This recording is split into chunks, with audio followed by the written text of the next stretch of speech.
Hi, welcome to the Olly YouTube channel, and today I am moving my ALH VW, TDI, turbo diesel, all those things build one step closer to where I want it to be, which is a complete engine ready to put in the car. So, yesterday I got the pistons inside the bottom of the block, which means most of the block is ready to start being assembled. Now, before I go any further in assembling things, I'm kind of waiting on parts at the moment anyways, because I can't, well, I could put the oil pump in, but I'm going to get a new chain and a new tensioner for it, so I'm waiting on those. And I could put the oil pan, well, you can't put the oil pan on until you got that stuff, and I don't have a head gasket, so I can't put the head on. Before any of those things happen anyways, I like when my motors are silver and their accessories are orange. Case in point, this vehicle right here. So, I want my oil pan and valve cover to be orange, I want my fuel pump to be orange, and I want everything else to be silver. As you can see, VW does not make silver engine blocks. This is a piece of steel, cast iron, whatever the heck it is, probably cast steel, and it's black, which is the wrong color. So, today I'd like to try to paint things, and pretty much every time I've used spray paint to paint a motor, it works like shit. It doesn't actually matter what kind of spray paint you use. I'm just like pretty convinced spray paint will never do the same job as a proper epoxy-based paint, but I don't have a spray gun or a place to really shoot things super well. So spray paint it is, yet again, and I mean that last engine was spray paint. So, and it's kind of starting to peel now, but it looked nice for a little while. So at any rate, in order to try to make the paint stick as well as humanly possible, I am going to start with primer, hoping that the primer sticks and then the paint sticks to the primer. And also all the paint I'm using is actually engine temp rated paint, whereas some of the orange paint on my last motor wasn't engine paint, and it's doing kind of fine, but it's also like kind of cracking. So at any rate, that would be my advice. The best thing I've seen to date, actually, in terms of paint sticking quality was when I worked at a restoration shop quite a few years ago now. I had access to a sandblasting booth and a paint booth and epoxy primer. So everything got sandblasted down to bare metal, which makes the paint really stick to it incredibly well. And then I used an epoxy primer with a spray gun. The spray gun isn't the important part. The important part is the epoxy primer, which is literally like an epoxy. It has two parts. You mix it, it reacts, you put it on before it dries, and when it dries, it's hard as a freaking rock and is literally never scratched, come off anything, even though multiple layers of orange paint I've put over that primer on those parts has come off. So, that being said, if somehow you have access to shooting it with epoxy primer, shooting anything you want covered in paint with epoxy primer, that's the thing to do. I don't. So we're using VHT high temperature engine enamel. This is a primer, and it says maximum adhesion for engine block and engine parts. We'll see what that actually means. And then in terms of like colors, I bought this one at first because it's kind of hard to find these, and this is ugly. This is red. I don't really fuck with red. I fuck with orange, and this one is Chevy orange, which is kind of the color I like. I think right now everything is just orange. Kind of confusing, but once you buy an engine enamel, you're kind of screwed into having to choose certain colors. Anyways, so the silver is what I'm going to do the engine in after I prime it, and the orange is what I'm going to do the covers and things in after I prime them. And this thing is ready to shoot. When I'm shooting my motor, I already cleaned it. I cleaned everything this morning, like pretty thoroughly, and this thing's been washed a couple times. And so this is about as good as it's gonna get for me without having taken it somewhere to get it like professionally cleaned. And then you may notice this item here. doesn't look very clean, and it's not. I tried this morning a little bit to clean it up, but there's just too many crevices, and down here it's genuinely oily. So I'm just ignoring this one for now. I think later when I'm in Crested Butte, I'll be able to take this off and wash it in a parts washer where I can really get all the grease and grime that's deposited on it out of it. And then I'll put it back on the car at a later date. So for today's spray painting, I'm not actually trying to paint it really, but I'm gonna get some overspray on it, and I don't care that I'm doing that. And then, let's see, on this end, I put this cover on just loose, so we cover the things we're not trying to get paint, and if I get paint on this, I also don't care. It also looks bad. But once you put your timing belt and everything on anyways, you can't see it. And then we're not really trying to get paint like inside the water pump holes and things, but I'm just not gonna like spray those for hours and hours. And threads too, you don't really want to get it too much in the threads. Worst case, I'll chase them after. Does that all sound good? Are you glad you listened to me grovel for this long? So you gotta shake the paint. I already read the can. And let me just show you what's going on. Right here you can see some of that oil that's on the oil filter part of it that I don't want to be there, but in general it's like pretty clean and dry, so shouldn't be too bad. And the instructions are always to shake the crap out of these. Whenever you're spray painting something, take the time to like shake it super thoroughly. And then I think it's 2 light coats 10 minutes apart, and then like a medium wet coat, whatever that really means. Basically by your 3rd coat it should be covered is how I interpret that statement. And on your first 2 coats you don't have to cover everything perfectly.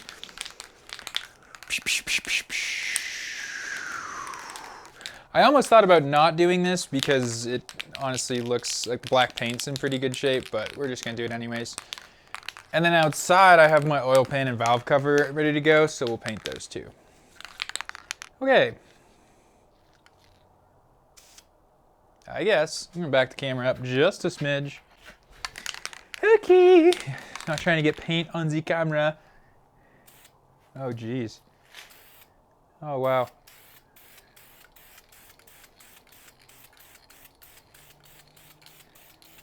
I just like the gray or the silver. This isn't the silver yet, this is just the primer.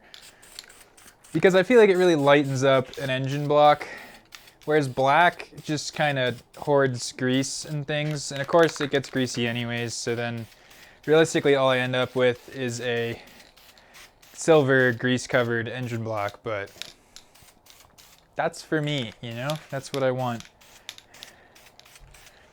And this is actually going on pretty heavy. I don't remember spray paint working this well.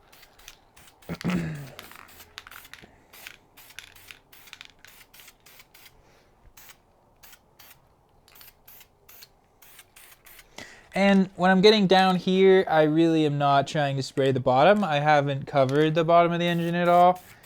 And I'm just not expecting overspray down there to be much of a problem. But I'm also not going to aim the can in such a way that I am going to blast the crap out of my crankshaft with the paint. And this is actually going quite well. And that was like a pretty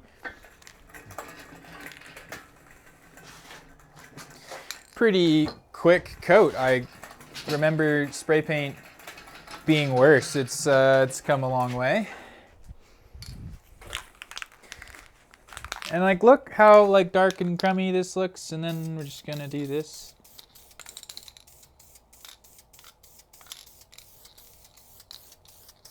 And the way to paint anything, including an engine block, is you don't really want to hold it down the whole time. You're like spraying and releasing and spraying and releasing and spraying and releasing to get a nice like even coat, hypothetically.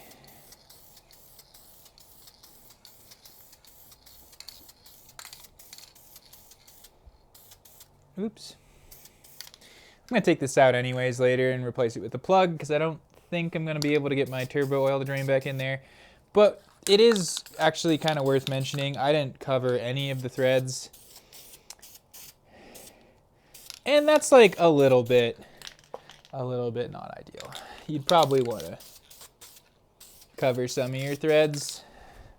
But like I said, if it's a problem for me, I'm just gonna chase them out real quick. Close up after a first coat.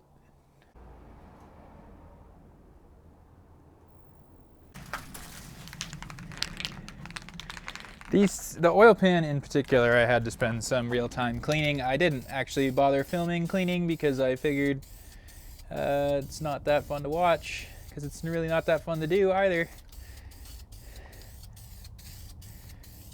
And painting your oil pan, honestly, the TDI has like a good ratio of aluminum parts, so like you don't really need to paint it. It's already silver, but I like mine to be orange. Since I'm already over here, this rubber thing might look bad if we paint over it, but I might just paint over it anyways. The cap we're definitely gonna paint over because it looks hideous. Torn, so torn. Alright, I'm gonna wrap this in a piece of tape real quick. It'll look stupid if I have paint peeling off of the rubber part. And you really only have to do as much masking as you want, though if your whole creation comes out one color, then people might think it looks bad. And it probably will. So, and again, you sometimes lose function if you paint over certain things like threads.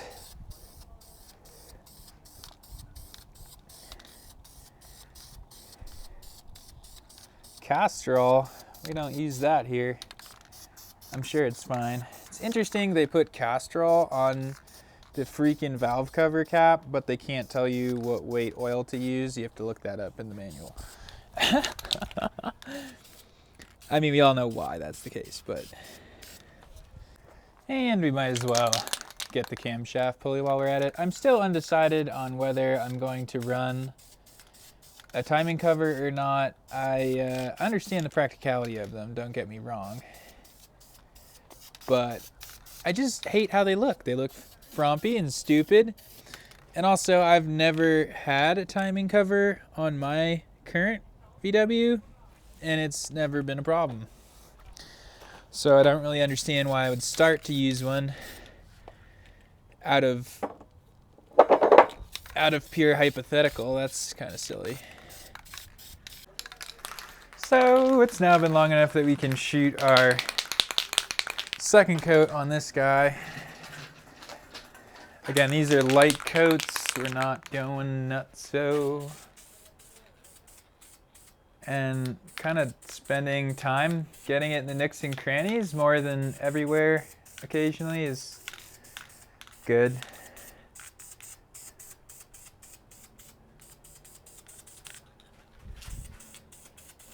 Which kind of goes against what I just said as a rule of thumb, like big spray patterns. Because getting it in the nooks and crannies is kind of a point and shoot maneuver.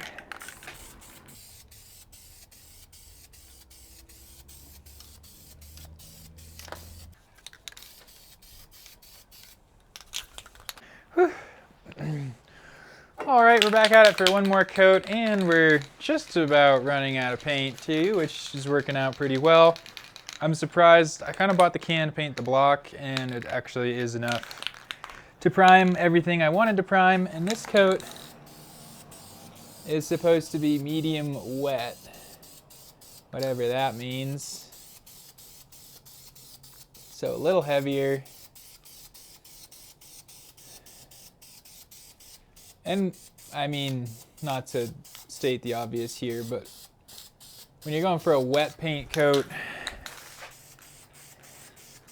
I think more of it's about getting everything the same level of wetness, if that makes any sense.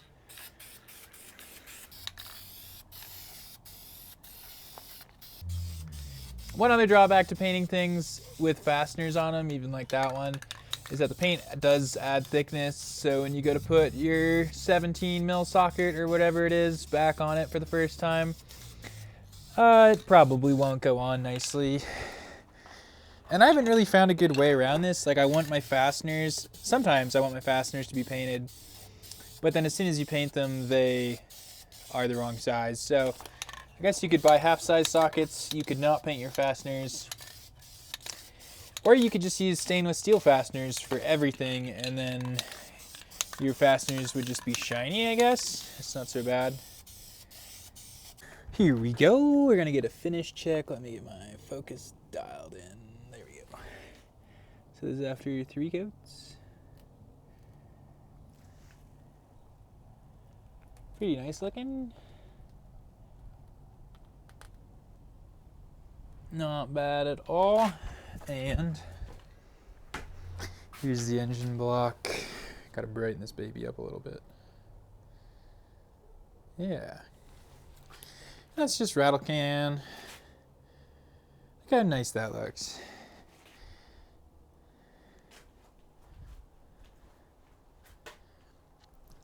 And again, I just taped off the head and a few key things, and I didn't tape this, but look.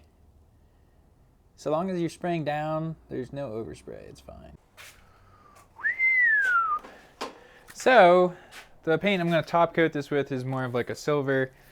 This other can, interestingly, what I just sprayed on, actually didn't give the full dry time. It said dries to the touch in an hour, and then it didn't actually list a cure time anywhere. But I would assume 24 hours, probably minimum, to get a good dry. So I won't be spraying any of this stuff over any of that stuff for a whole day.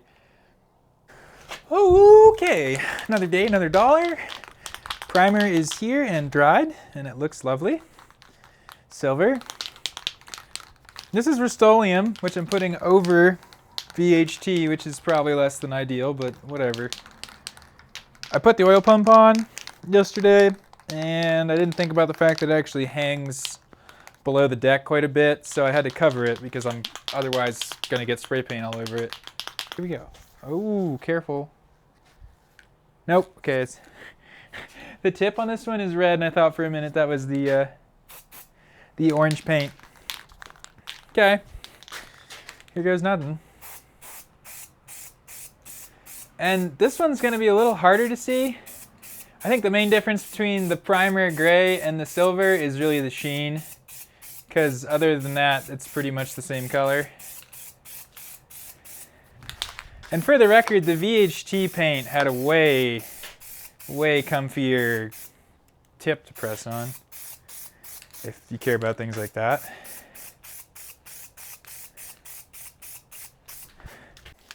Orange. The gray primer looks really nice, honestly. A little test spray. Very nice.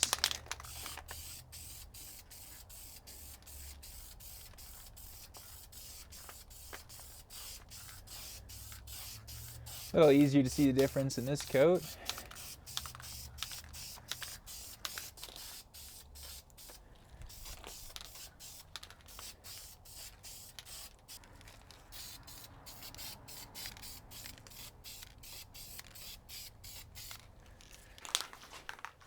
Coat 2.